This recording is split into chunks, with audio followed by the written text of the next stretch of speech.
Welcome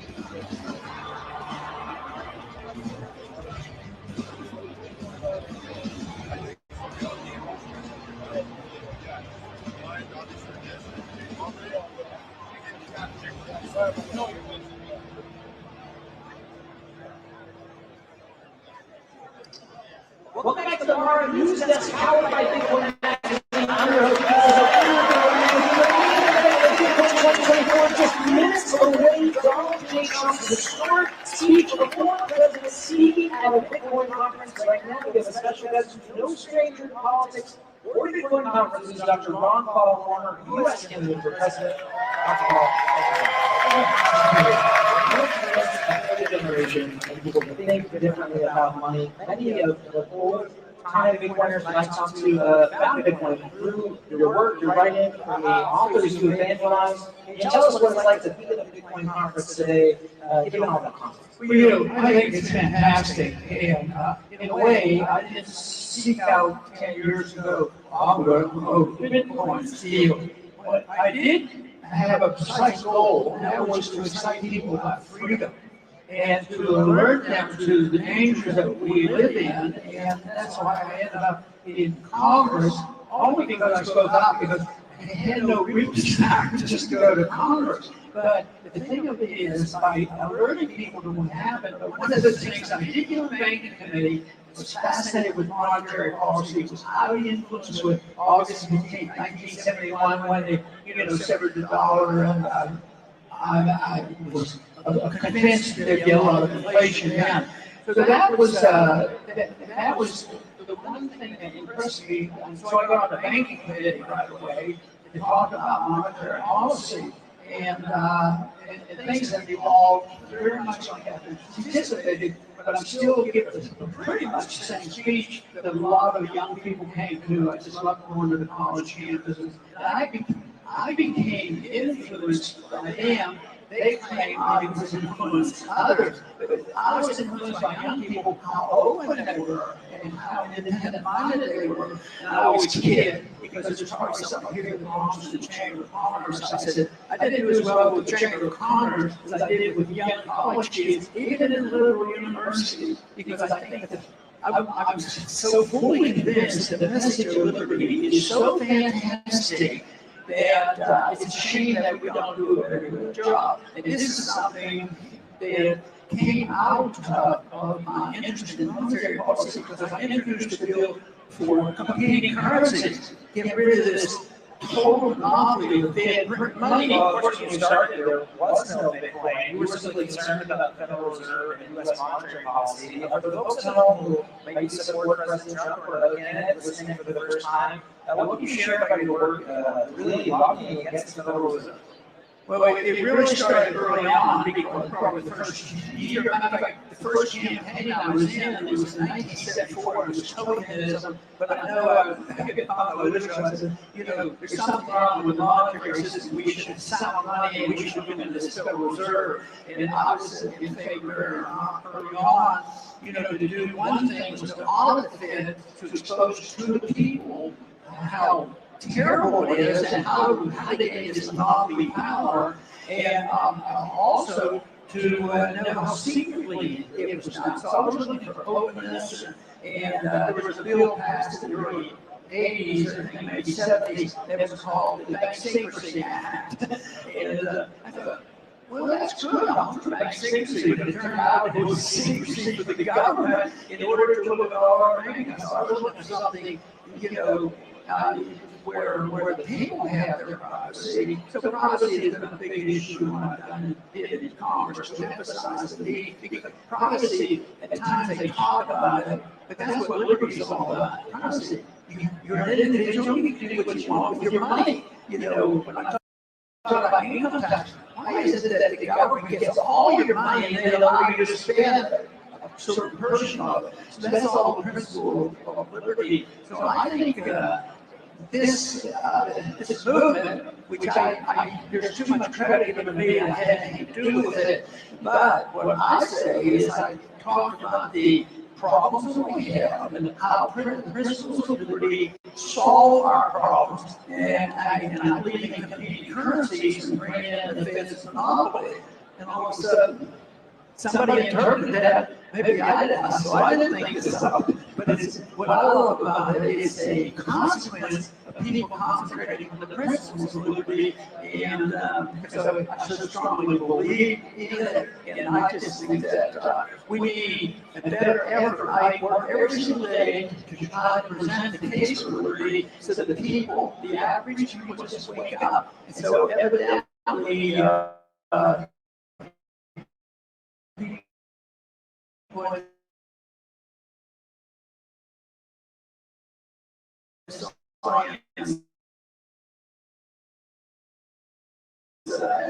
They're waking up. They're waking up with great Americans. Thoughts of this currency, inflation, and savings, and efforts. I think we live witnessing now the cracking of the biggest bubble ever in the history of financial history.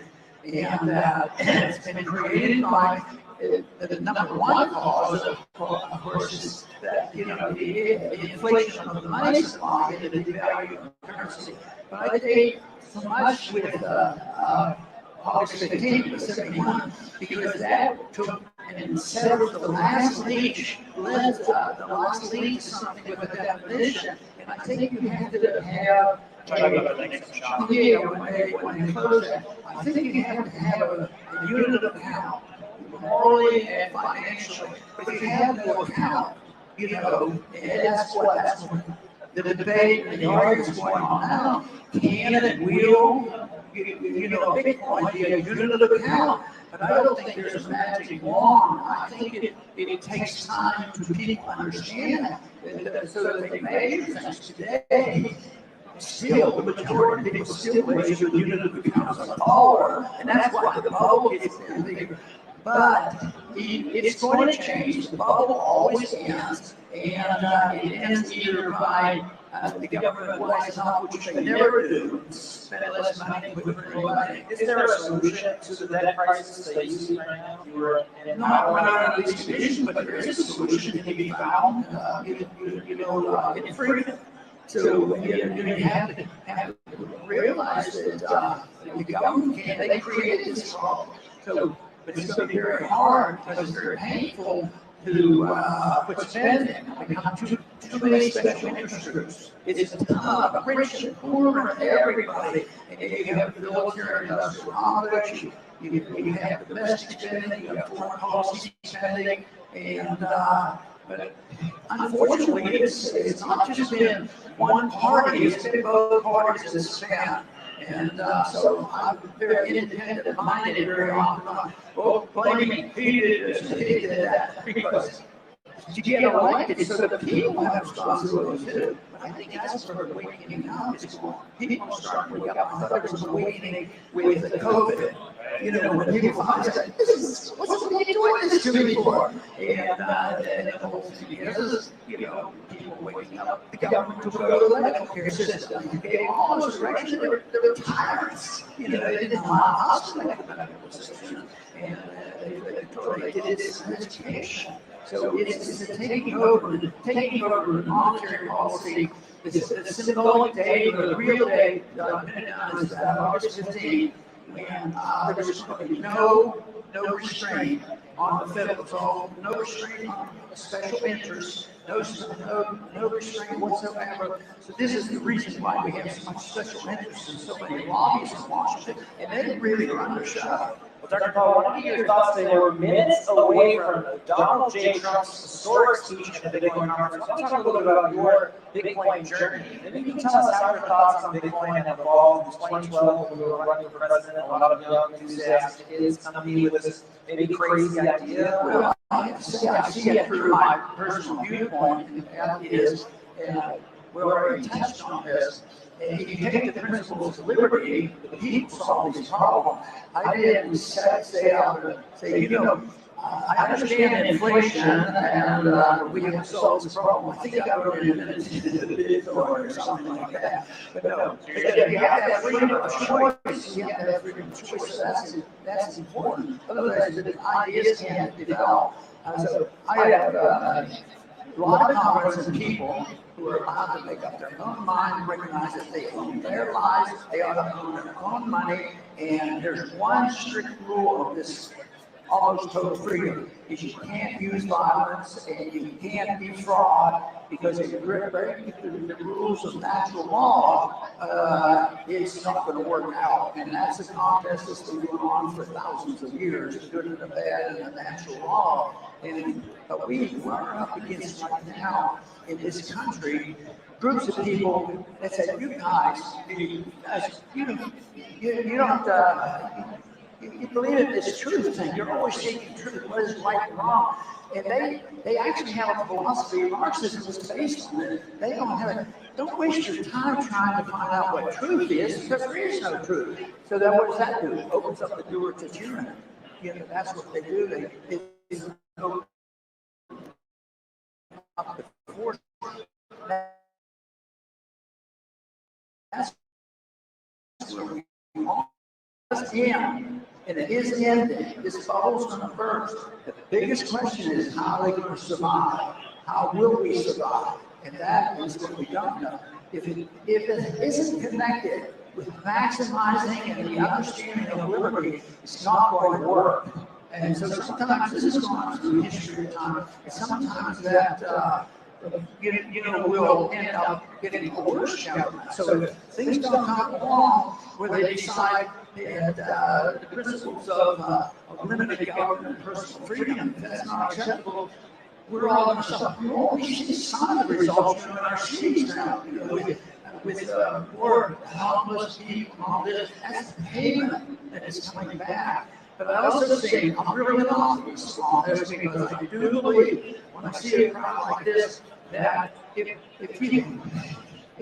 you're indicating the possibility that some of them came because they heard the principles of liberty, that would excite me. And I think there are people that get excited about liberty. And at one time somebody came up to me and said, oh, you're a politician that wants to legalize marijuana. I pretend I'm a very example, but I said, oh, no, you have it wrong. I never said legalize marijuana. I said legalize freedom of choice. We're with the great Dr. Ron Paul here. Ron, I want to get your sentiments, your idea. Ron, wild here for Dr. Ron Paul. Control far enough to solve some of these issues facing America. Is there a candidate in this election that has impressed you? Yeah, about 10. Well, I don't get into the personalities. I think we get lost sometimes at one time, because I was never a person in politics. I was a person that was enthusiastic, that I wanted to speak out, and that was a vehicle. So I don't deal with parties, but I do like to go out and see people and talk to people, and I bet Trump, and the one thing about Trump, this may be talking out of school, he might say, you shouldn't be talking about our conversation, that his personality was different. He was much more cultural than I ever believed. People in person. It was different. Some people would interpret his personality differently. But I really try to avoid it. If anybody wants to talk about freedom, and I can have an influence that I'm interested. Well, we're here with Dr. Ron Paul. We're going to send it over to the main stage, of course, as Lexi lives on. And the conversations here at Bitcoin 2024 in Nashville, Tennessee, minutes away from Donald J. Trump, 45th President of the United States, taking the stage. We'll be right back with more fast reactions of what happens on stage here at the Mount News Desk. Dr. Paul, thanks so much for joining us. Another round of applause. Good to see everybody.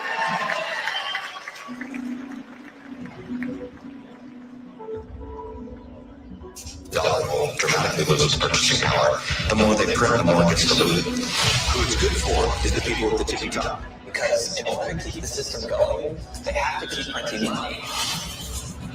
And Bitcoin is that tool that allows us to beat the money printer. Bitcoin is powerful in a way that is money that does not discriminate. Bitcoin is built by the people for the people. We're in a phase transition of society. It's more than a financial revolution. Government fiat currency is not just money. It steals from the poor and gives it to the rich. If you don't have the choice of how you spend or save your money, you don't live in a free society. If you have cell phones and smartphone, you can have your bank with you everywhere.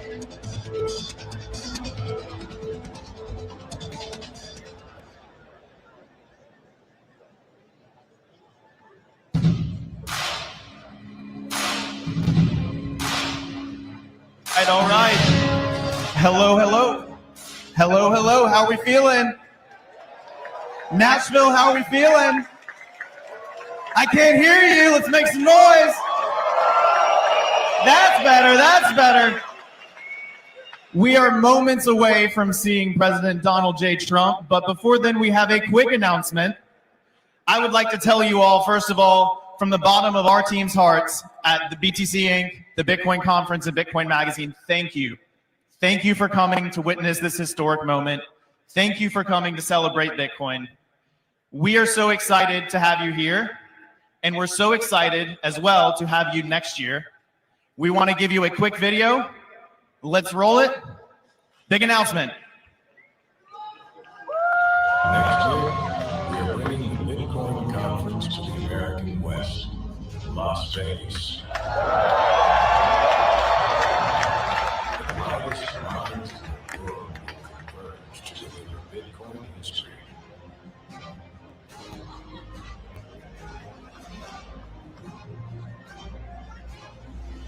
Buy your tickets now at b.tc/2025. We cannot wait to see you in Las Vegas. Ladies and gentlemen, it is my great honor to introduce CEO of BTC Inc., the man, the myth, the legend, David Bailey. Please come on out.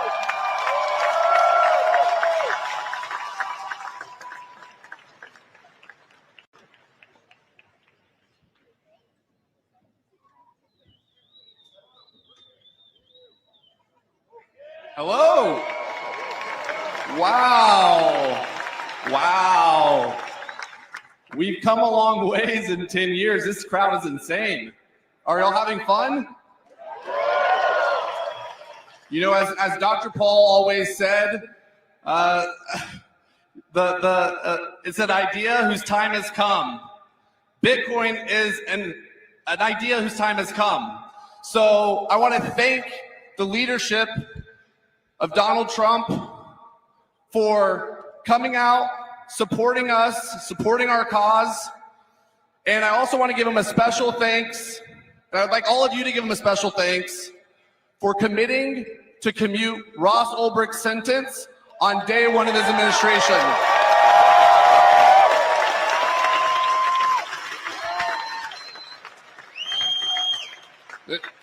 This crowd is insane.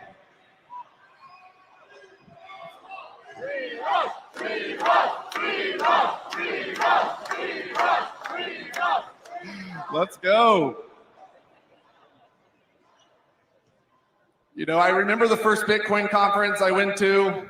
There was, I don't know, 800 people there. I think there's 8,000 people in this room.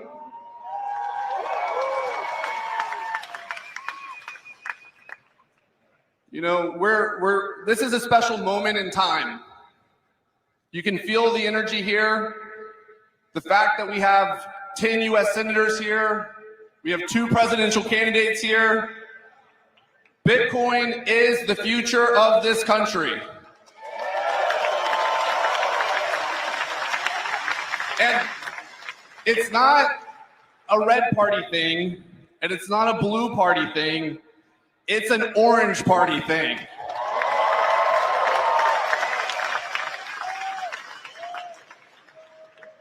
So with that, I want to show y'all something. You know, who better than the man himself, Donald J. Trump, to lead the Orange Party? But we also wanted to give him a little gift from the Bitcoin community. So I'm holding in my hand a Cassasius coin from 2013. Okay, there's one Bitcoin on here. A Bitcoin OG flew halfway around the world to come and deliver this for the president. So, on behalf of the entire Bitcoin community, I want to give Donald Trump a Bitcoin, non-custodial Bitcoin, and I want us to officially greet him as a Bitcoiner.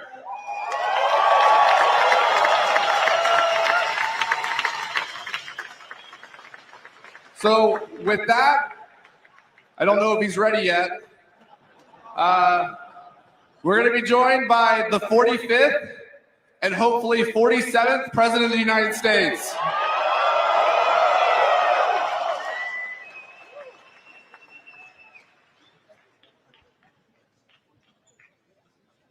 All right. Not ready yet. Not ready yet. It's not me. I'm not the President of the United States. Maybe someday. Ladies and gentlemen, we are so excited. We are just waiting for everything to be ready. Give us a little time. We're going to play some music. We'll be right back. Any minute now, don't worry.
Jordy Montez, please proceed to the exit immediately. Jordy Montez.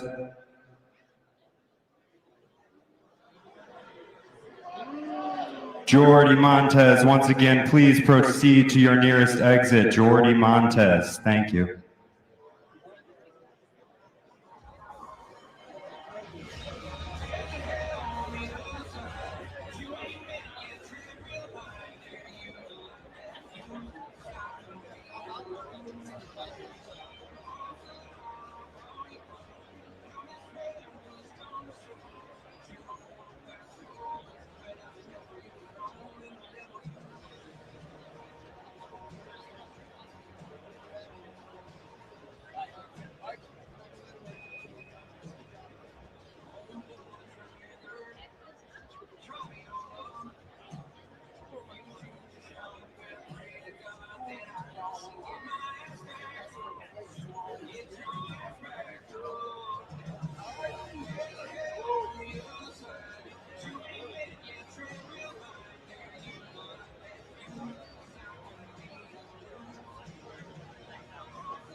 Cheers. Cheers. That's the end of the broadcast.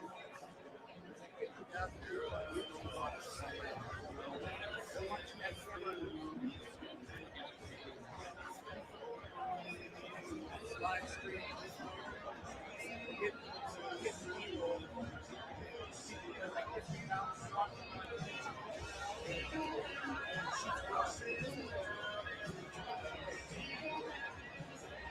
We just got a little love.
They've got like a hallway between. That's tough. That's where the green rooms are. They're not that cool, but I can go back. I didn't even Trump, Kennedy,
Ladies and gentlemen, we are experiencing a small delay of roughly 20 minutes. Thank you for your patience.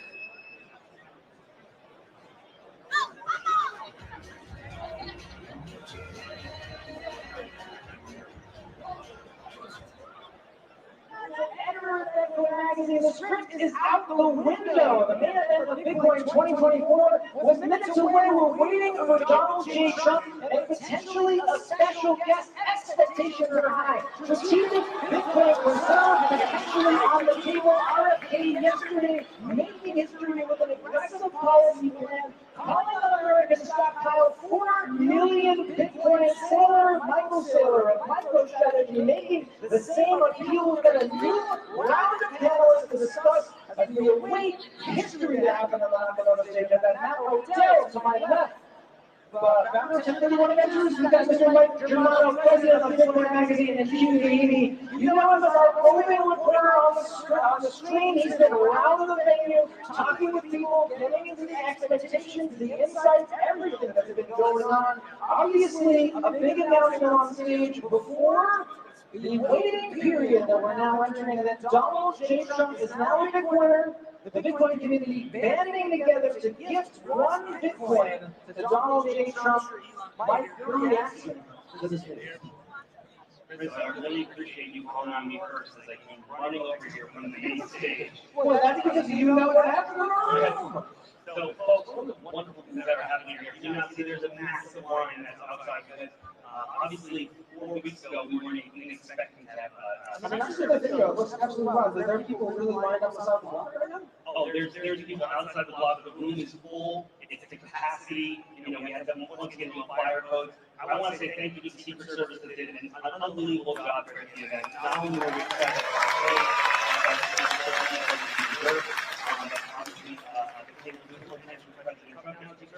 so, you know, we have our expo hall, we have all the main stages, so going through Secret Service, you actually have to go through TSA. So I don't think Bitcoiners would ever expect them to go through TSA. I don't know if they're a big fan of TSA. Proof that election 2024 has come to Bitcoin 2024. Hugh, you're joining us from the floor. You've been covering all aspects of this venue. Maybe take us into what's happening outside right now. We're seeing a group of energized people, people looking at TV screens, lined up to try to get in to see Donald J. Trump, to see the special guest, waiting. What are you seeing? Look, we got in here very early in the morning, and from the start, for those who even open, people were lining up in anticipation of this talk. People immediately, they got in, they didn't want to do anything else. They went straight to the screens, went down to the upfront stage late. That's why people booked.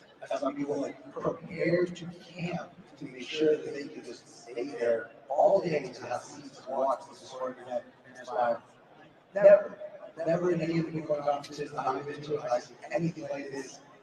We're making history today. Of course, the waiting is building expectation. This is raising the stakes for what Donald Trump has to say on stage. Mike, he's a showman. Donald Trump's a showman, right? And I'm expecting it to come out like this is, this guy, he's a apprentice, he's teaching us a lot. He's a showman. He's building up the hype right now. I want to point out Ron Paul, who's a doctor, and a good doctor. He kind of ran as fast as he could over there, and he's in the hall with everybody. He got a wondrous applause when he did it.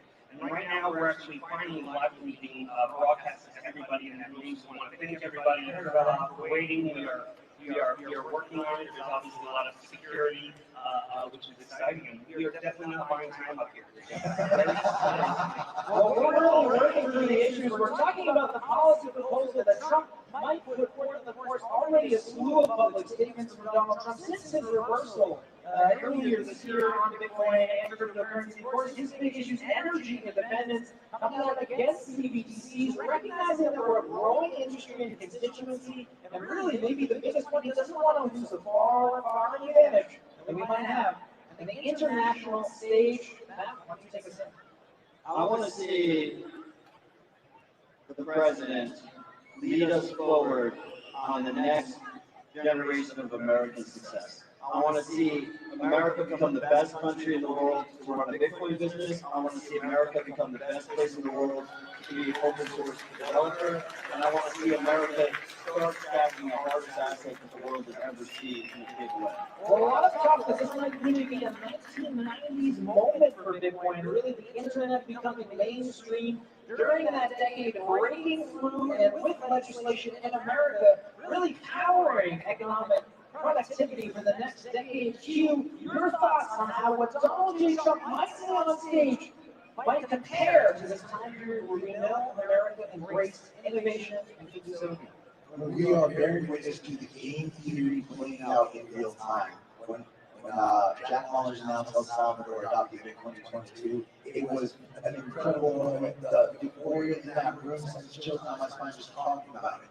I could not imagine that just 2 years later we'd be remotely having this conversation about America potentially having some sort of adoption. We're looking towards it. Javon's getting jumpy. Go ahead.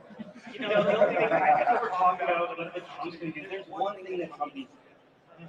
The one thing he promised is he needs the free Roths on day one. That is the one thing that he needs to do. And my hope is when he gets in the free Roths on day one, and then when we look at Bitcoin 2025 in Las Vegas, there's only one person that everyone's going to want to see, right? And that would be Ross. So let's talk about Ross Ulbricht, founder of Silk Road. Of course, the reason that many people became Bitcoiners.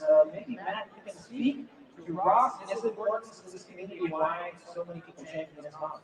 I mean, I think at the core of the issue here is Ross has been in jail, often in solitary confinement for 15 years now. It was a nonviolent crime. He was running a Bitcoin-powered drug marketplace, and I think it crosses party lines the fact that he has done more than enough time served.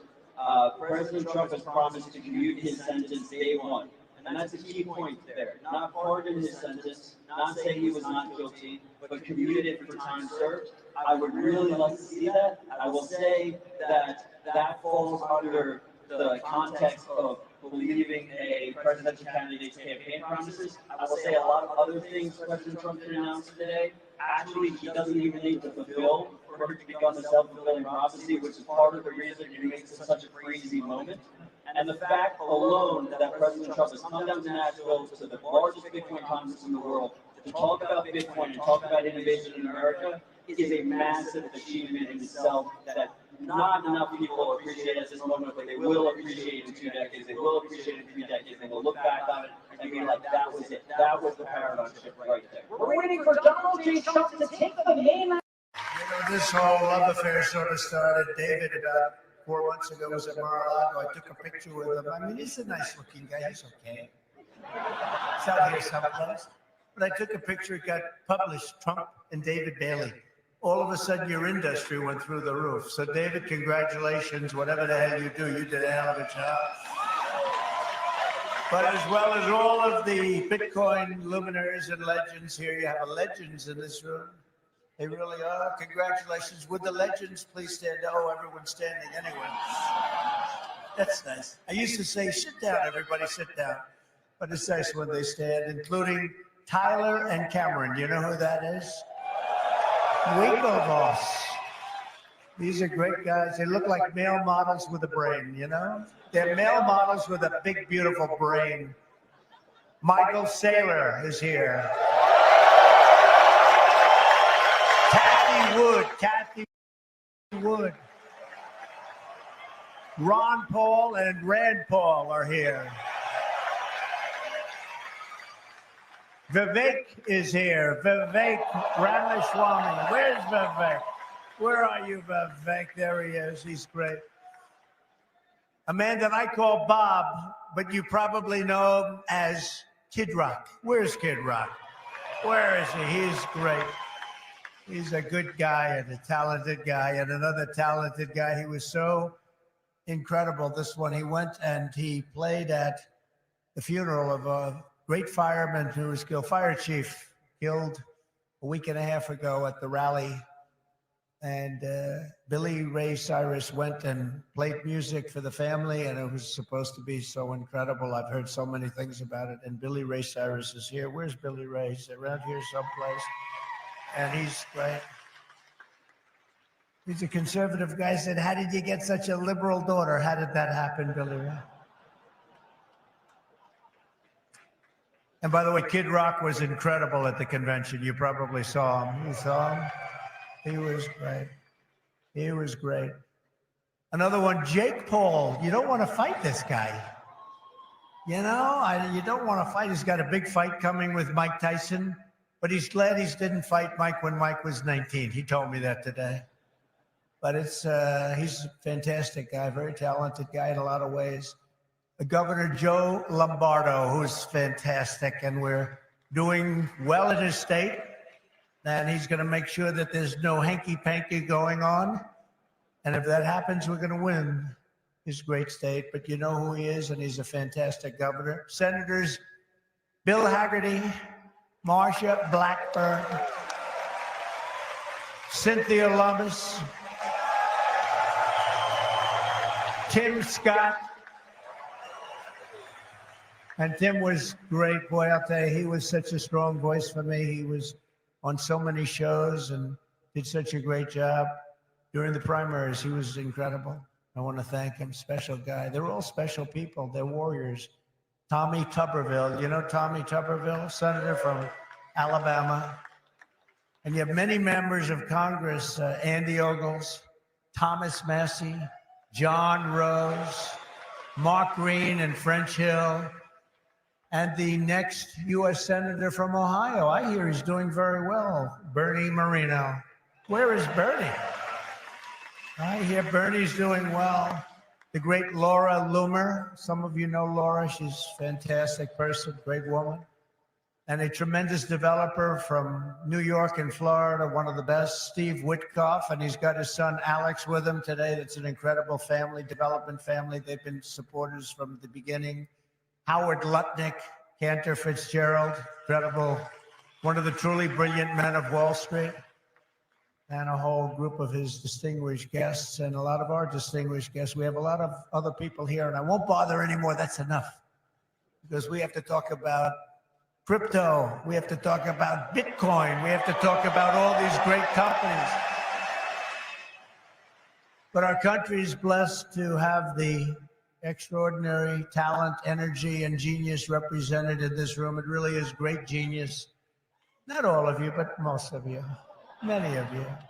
But this is the kind of spirit that built America, and this is the spirit that's going to help us make America great again. That's what we're doing. I stand before you today filled with respect and admiration for what the Bitcoin community has achieved. It's incredible, actually.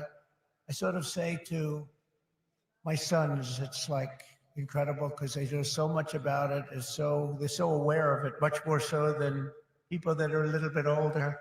But I say this is the steel industry of 100 years ago. It really is. I think you're just in your infancy. I can see it happening.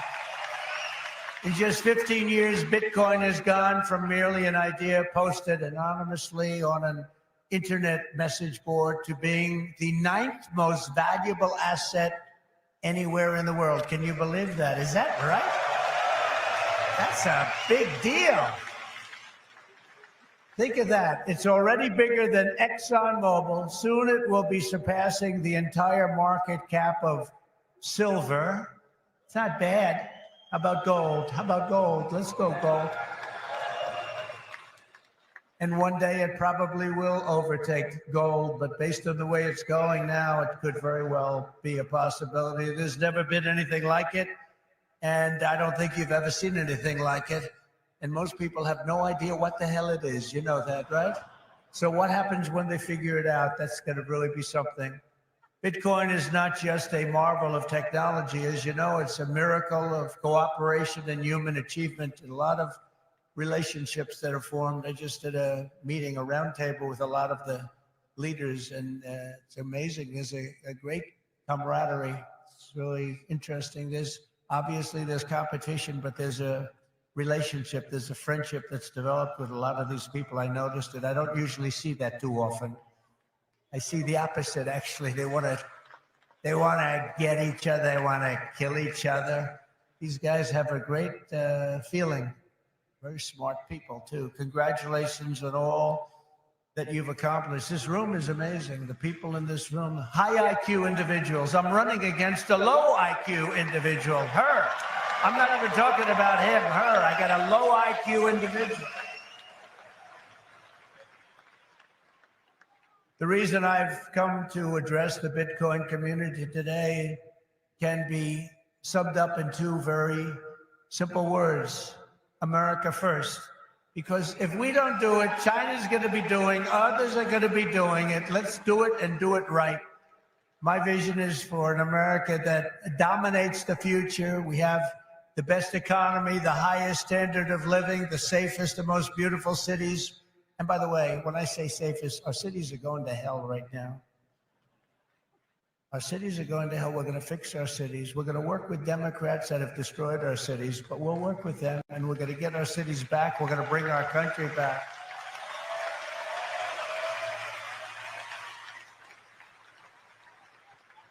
And we really were the freest and the most ambitious, most dynamic nation ever to exist on Earth. And we're going to get that back again, because we're not there now. We're a nation in decline. You know it. We know it. Doesn't sound nice, but it's okay, because we're going to bring it back. We're going to bring it back fast. Right now, it's embarrassing.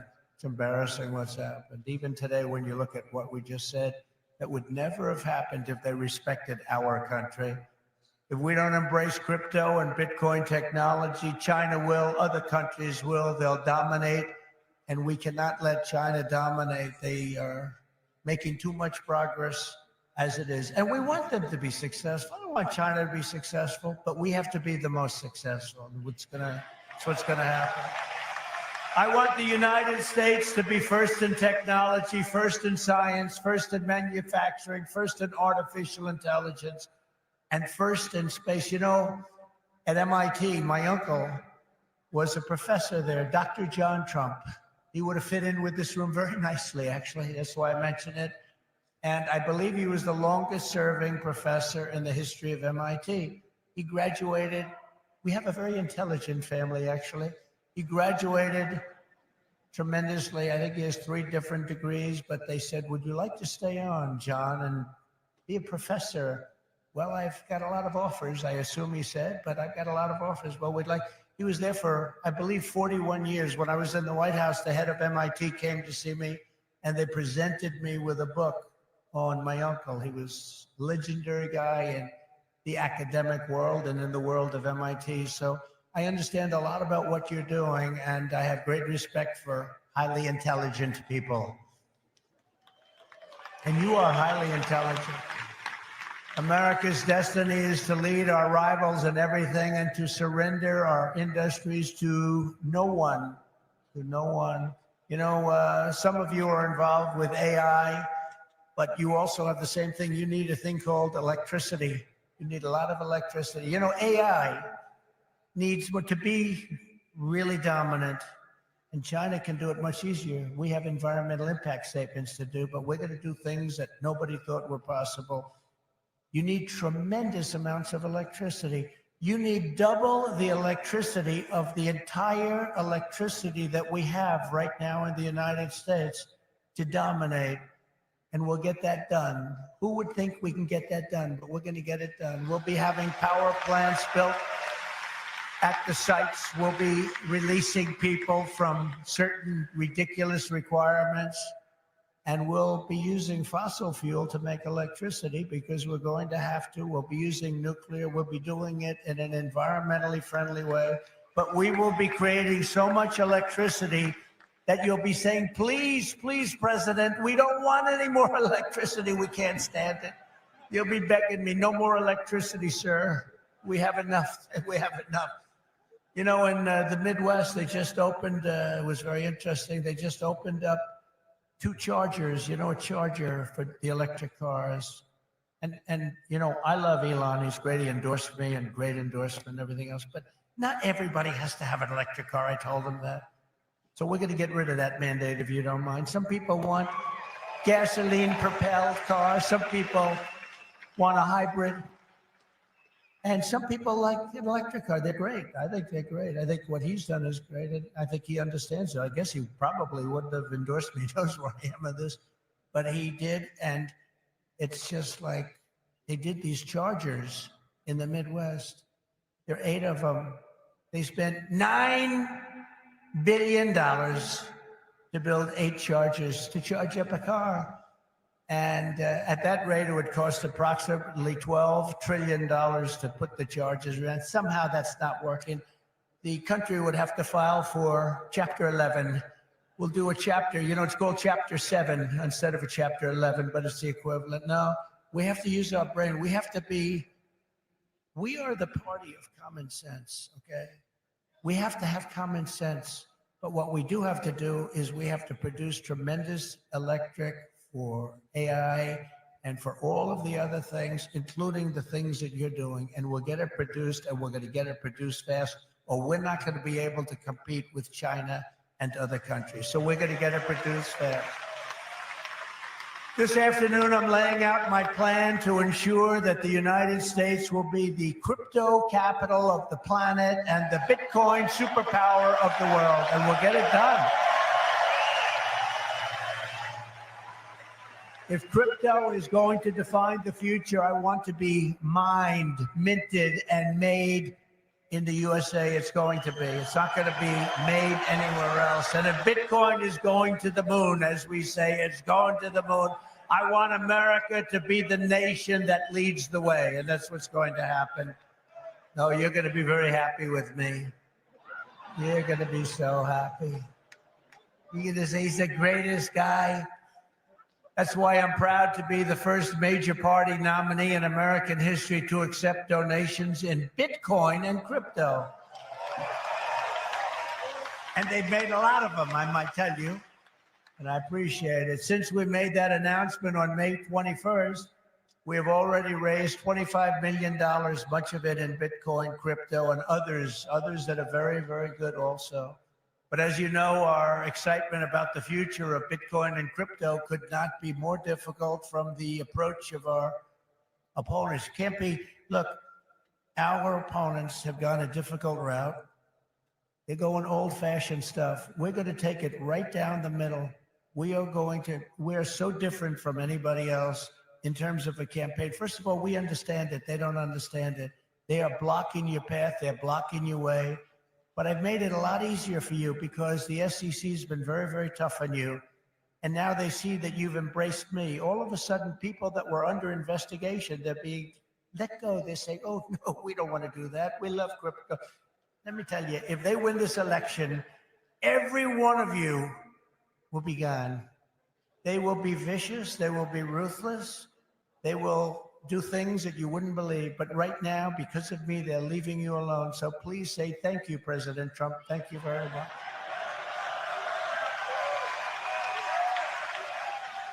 And the reason they're doing that is I've heard from some of your great geniuses that talk to me about this subject.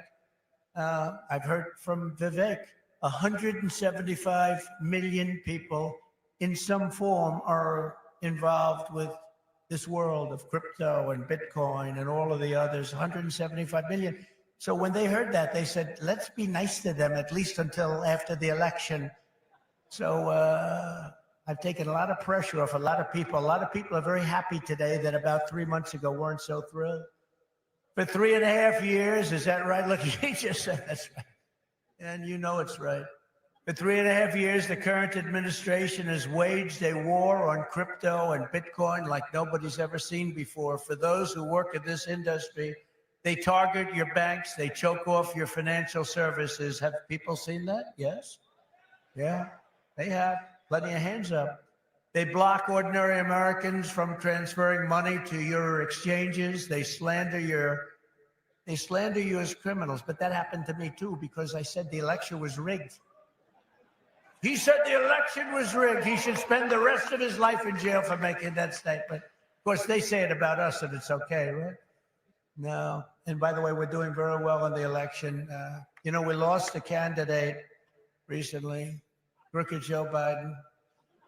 And I thought, we lost this wonderful person. He's actually a terrible human being, if you want to know the truth, so don't feel sorry.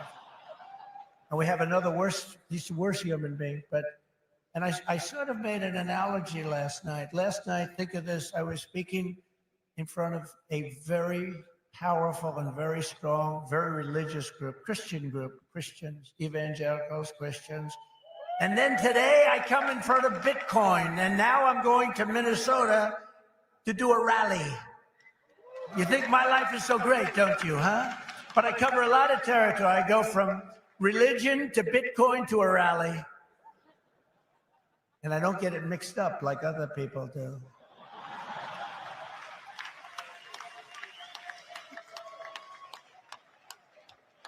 Where they come out and they say, may God bless everybody involved in the Bitcoin world. But actually, we mean that because you need blessing, because you've got to do something very spectacular. But we had an incredible time last night talking to Christians, largely Christians, a Christian group. And this is so great. And then we have a very big rally in Minnesota. Hasn't been one since 1972. Richard Nixon, can you believe it? And I think we're leading Minnesota, but there's some hanky-panky that goes on in Minnesota, but I think we're doing good. So we're going to leave here. We're going to go there for a big rally, but this is such an honor to be with you. Sadly, when we see the attacks on crypto, it's a part of a much larger pattern that's being carried out by the same left-wing fascists who weaponize government against any threat to their power. They've done it to me. Did you see I just won the big case in Florida? Thank you very much. The big case in Florida. Thank you very much. Good. Now it's a big case. That was the document case. I have Presidential Records Act on my side. Biden didn't. By the way, Biden, they said, here's what they said. They said, he's guilty as hell, but we're not going to charge him because he's incompetent. I won the case the old-fashioned way. It's called you win. I wouldn't have wanted to win the way he won. Trump won the case because they called him incompetent. Think of this. So they called him incompetent. So he's incompetent to run for trial, to stand trial, but he's not incompetent to run the country. How does that work? But he's not doing it anymore because he didn't do particularly well in the debate. Did anybody watch the debate? Not too many people.